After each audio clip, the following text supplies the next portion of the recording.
السلام عليكم ورحمة الله وبركاته. اليوم هذا المقطع راح للمصاب بالسعال.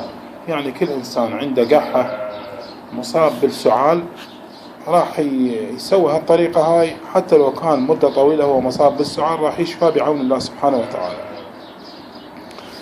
وهو هذا ما نفعله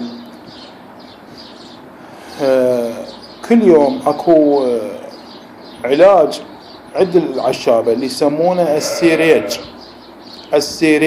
يسمونه السيريج، وهو دهن السمسم يسمى السيريج.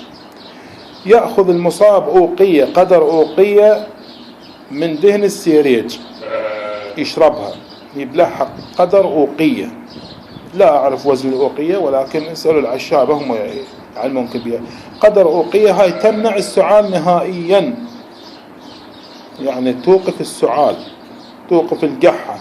قدر سيريج من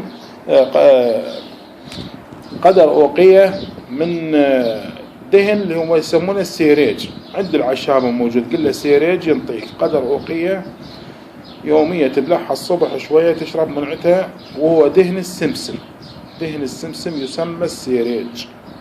هذا موجود عندي، تشرب منه شوية يعني هيك قدر وقية، إن شاء الله يشفى بالسعال. ولو كان مدة طويلة يسعل راح يشافى بعون الله سبحانه وتعالى.